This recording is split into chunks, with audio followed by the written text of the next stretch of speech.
Բարի երեկո, դուք դիտում եք Բաց հարթակ, այսօր իմ հյուրը քաղաքագետ Բարդուղ Գալստյանն է, բարի երեկո։ Բարև ձեզ։ Եվ այսպես, որքան մոտենում են ընտրությունները 2026-ի, այնքան կարծես թե թեժանում են կրքերը, պարոն Գալստյան, չկա հավանականություն, որ ամեն դեպքում ընտրություններից հետո ընդդիմությունը կարող է միավորվել եւ կրկնել Գյումրիի սցենարը։ Տրամաբանական է, այդպես էլ պետք է լիներ։ Իշխանությունն արդեն սկսել է իր ակտիվ գործողությունները 26 թվականի ընտրությունը իդեմս գնալու 26 թվականի ընտրություններին եւ այդ ընտրություններին գնալու ճանապարհը սկսել է ուժի կիրառման գործառույթով, որը պետք է կարծես թե պետք է տեսնեինք 21 թվականի ընտրություններից հետո 22-23 թվականներին օրինակ Գյումրիի վերջերս տեղի ունեցած քաղաքապետի դեպքերը, որի արդյունքները այնքան էլ հաճելի չեն շարքային քաղաքացու, շարքային գյումրեցու համար, օրինակ։ Քրքերը իհարկե թեժանալու են, ընդդիմությունը տարբեր ճակատներով փորձում է ակտիվանալ, մասնակցելու 26 թվականի ընտրություններին,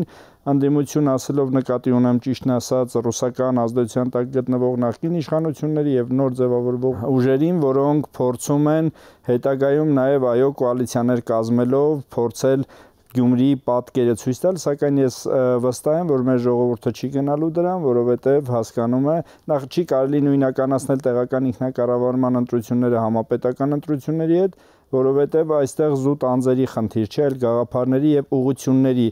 արտաքին վեկտորի համապետական ընտրությունները դեռ կհամեմատենք, պարոն Գալստյան, բայց ինչ ասել է, որ իշխանությունը նոր գնում է, այսպես ասած, ուժի կիրառման մեթոդով, այսինքն այն կոռուպցիոն երևույթները, որ հիմա են բացահայտվում, պիտի վաղուց բացահայտվեն։ Իհարկե, Վարդան Ղուկասյանին եւ նրա նմաններին ոչ ցանկալի հոգեվորականների հետապնդումները եթե նայենք, նրանք եւս նոր չեն բացահայտվում եւ նրանց հետևից գնալու գործընթացները կարելի է սկսել ավելի վաղ, որpիսի այն չքաղաքականացվեր ընդդիմության կամ ընդհանրապես հասարակության կողմից։ Այն չդիտվեր որպես քաղաքական գործընթացներ 26 թվականի ընտրությունների շեմին։ Կարծում եմ դա շատ ավելի սթափ կլիներ, շատ ավելի առողջ կլիներ եւ ընդհանրապես Վարդան Ղուկասյանը եւ նմանները քաղաքական արենայում գոյություն չպետք է ունենային, որpիսի դրանից հետո նոր սկսվեր հետապնդումները, օրինական, կիսաօրինական կամ ընդդիմության կողմից ներկայացվող քաղաքական հետապնդումները։ Դուք ասացիք, որ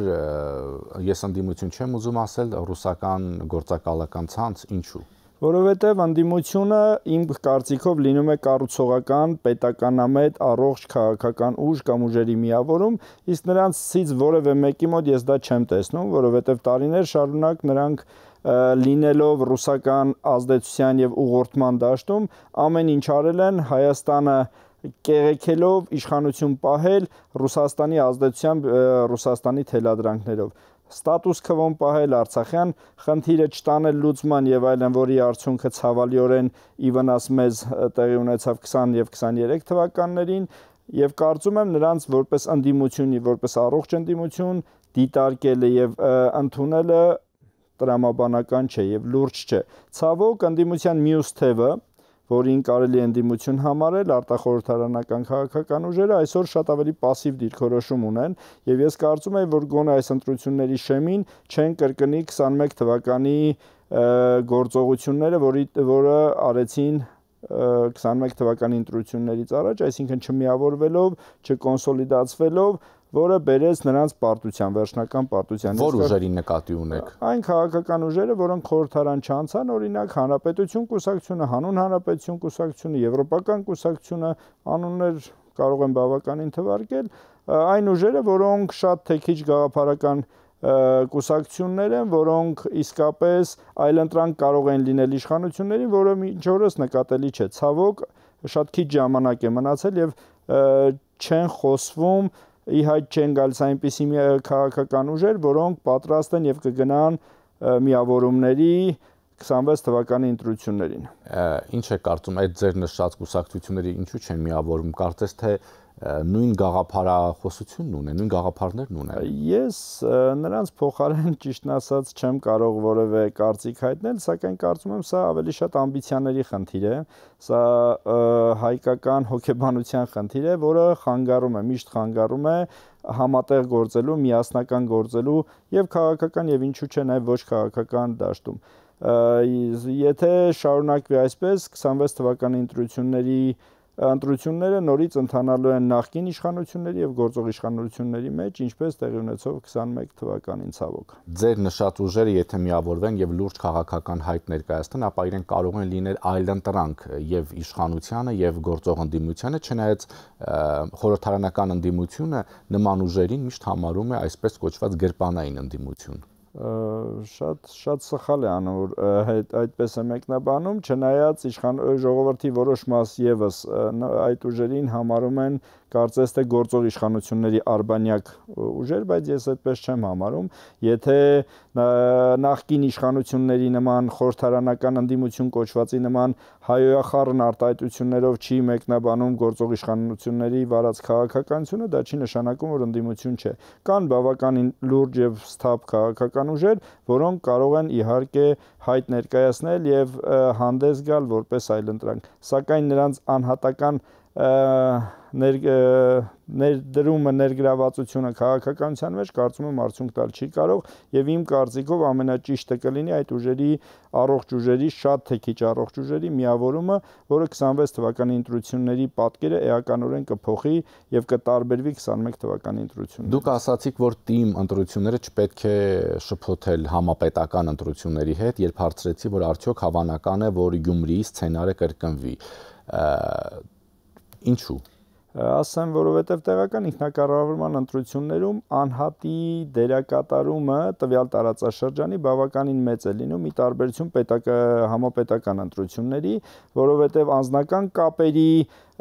նախկինում իրականացրած համատեղ ինչ-որ մաքուր եւ ոչ մաքուր գործընթացները կարողանում են իրենց ազդեցությունը թողել տեղական ինքնակառավարման մարմինների ընտրություններին, որը չեն կարող պատկերացնել կամ ակնկալել համապետական ընտրություններում։ Այստեղ եւս իշխանությունների բաց թողումը կար տեղական ինքնակառավարման ընտրությունների, կոնկրետ Գյումրիի հետ կապված ընտրությունների մասին, եթե խոսում ենք, որովհետեւ նրանց ներկայացվածությունը բավականին ոչ այնքան ուժեղ էր եւ այլընտրանքը որպես այդպիսին, որոնց ես ներկայացրեցի, ոչ ճիշտ աշխատանք տարան, որի արդյունքում նախկին իշխանությունների տարբեր ճյուղավորումներ կարողացան միավորվել եւ Վարդան Ղուկասյանին դարձնել քաղաքապետ։ Գյումրեցիները չեն ճանաչում Վարդան Ղուկասյանին, պարոն Գալստյան։ Ճանաչում էին, դրա համար Վարդան Ղուկասյանը բացարձակ մեծամասնությամբ ձայներ չէր հավաքել,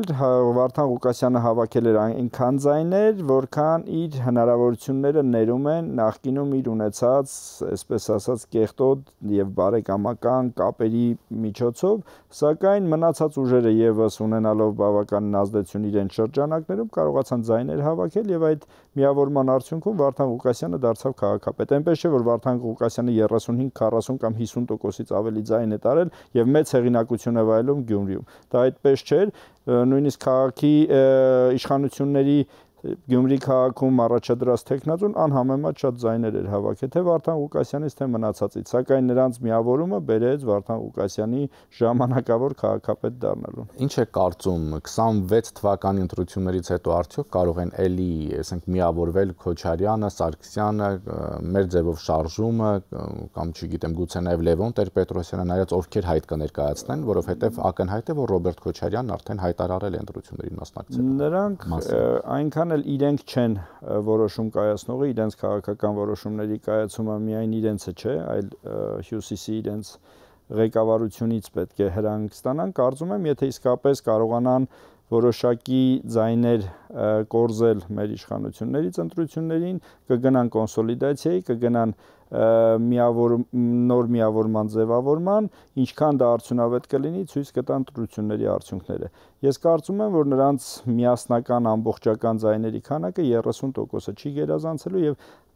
առանձին ներկայանալ կամ միասնական ներկայանալը ոչինչ չի տալու նրանց։ Որ ասում եք իրենք չեն որոշողը, ապա ովքեր են որոշողը լինելու։ Միանշանակ Ռուսաստանը, որոնց եւ ներդրել է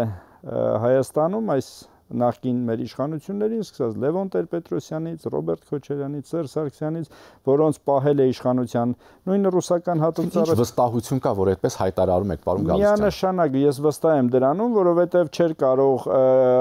հայ ժողովուրդը գնալ ընտրությունների, չընտրելով տվյալ իշխանություններին ունենալ նման իշխանություններ, որովհետև հասկանալի է, որ այդ մարդկանց թիկունքը մեջք այնքան ամուր էր, որ հայ ժողովուրդը այդ ընթացքում չէր կարող իր կամքի ազատ խոսքի դրսևորումը ցույց տալ եւ ընտրել իր իրական իշխանություններին։ Դա եւ առաջին նախագահին էր վերաբերվում, եւ երկրորդ նախագահին, եւ երրորդ նախագահին, որոնք Արցախից եկան չունենալով որևէ հեղինակություն Հայաստանում, նույնիսկ ճանաչում չունենալով Հայաստանի Հանրապետությունում, կարողացան, այսպես ասած, ճակերտավոր մեծամասնությամբ ընտրվել երկրի ղեկավար։ Տեսեք, դուք ասում եք կարող են ինչպես որոշի Մոսկվան, այնպես իրեն կարող են անել, բայց հիմա ակնհայտ է, որ Քոչարյան-Սարգսյան լարվածություն կա եւ դա ոչ միայն թիմերի մակարդակով է նկատվում, այլ նաեւ հենց երկու նախկին նախագահների խոսույթն էլ է այդ մասին խոսում։ Թիմերի լարվածությունը ձևավորվել է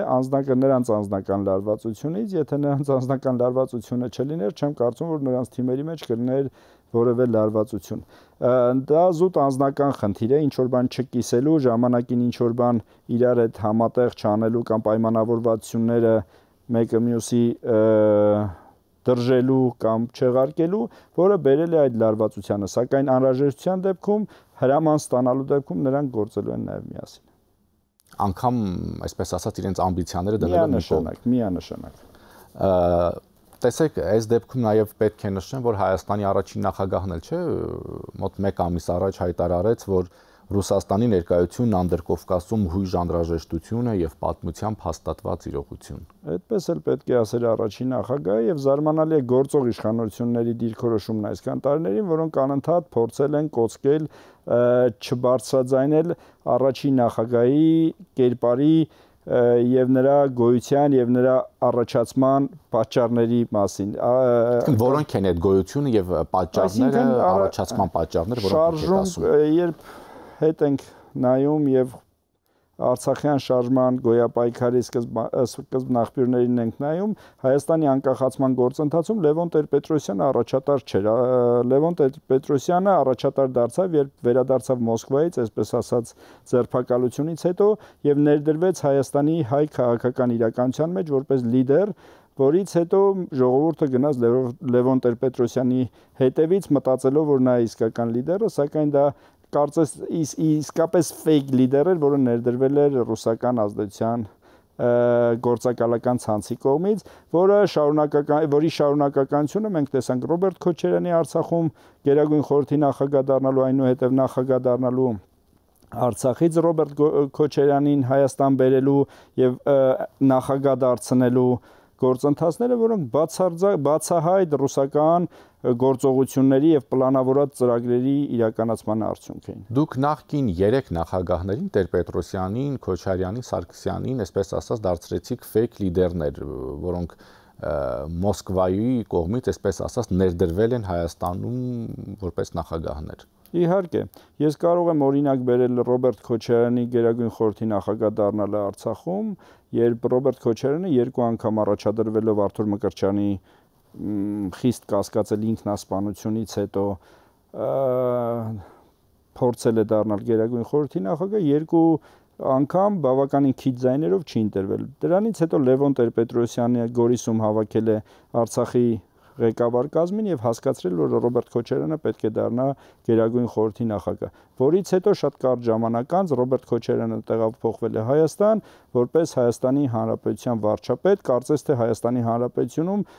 որևէ այլ տնտեսագետ, որևէ տնտեսությունից հասկացող եւ երկրի տնտեսություն այդ ծանր ճգնաժամից դուրս բերող որևէ քաղաքական կերպար կամ մասնագետ, որպես այդպեսին չկար։ Բացահայտ է, որ շարունակականությունը Ռուսաստանի գծած պլանի արդյունքներ, որի արդյունքում 3 նախագահները հաջորդաբար փոխարինեցին իրար։ Նույն Լևոն Տեր-Պետրոսյանը 2008 թվականի շարժման ժամանակ բացահայտ ասեց, որ նրանց բերել եմ ես եւ նրանց էլ ես կճանապարհեմ, սակայն այսօր գործում են նույն դաշտում եւ մեկը մեկին ճանապարհելու այլևս խնդիր չունի։ Եվ կարծում եք, որ կարող են համագործակցել, եթե Մոսկվան որոշի։ Ես վստահ եմ, եթե որոշի, համագործակցելու են անկախ նրանց անձնական հակասություններից եւ ամբիցիաներից։ Իշխանական падգամավորներից մեկը Ծովինար Վարդանյանը հայտարարեց, որ Քոչարյանը եւ իր թիմը խաղաղություն չեն ուզում, իրականում նրանք ձգտում են պահել Հայաստանը որպես ֆորպոստ, որպեսզի ծառայեն եւ ծառայեցնեն։ Իհարկե, այսքան տարի նույն պատկերն է եղել, Ռոբերտ Քոչարյանը, նրա նախորդը եւ ավելի շատ հաջորդը ստատուս քվոն պահել են զուտ որպես բլոկպոստ, որպես ֆորպոստ Հայաստանը Ռուսաստանի համար ծառայեցնելու Ղարաբաղի կոնֆլիկտի ֆոնի վրա, բազայի վրա։ Վաշինգտոնյան փաստաթղթին անդրադառնանք, պարոն Գալստյան, Ռոբերտ Քոչարյանը հայտարարեց, որ Միացյալ Նահանգները ստացել է ապագայում ձևավորվող միջանցքի վերահսկողություն այդ փաստաթղթից, ստացել են Հայաստան իրան սահմանը փաստացի վերահսկողության հնարավորություն, Ադրբեջանը ստացել է միջանցքի իրավունք Հայաստանի տարածքով, իսկ Հայաստանը ստացել է միայն խնդիրներ։ Իսկ ինչ էր առաջարկում Ռոբերտ Քոչարյանը ժամանակին կամ ինչ կառաջարկեր այս իրավիճակում, երբ մենք պարտված վիճակում ենք եւ համենայն դեպս մեզ համար այսօր թեկուզ ժամանակավոր խաղաղությունը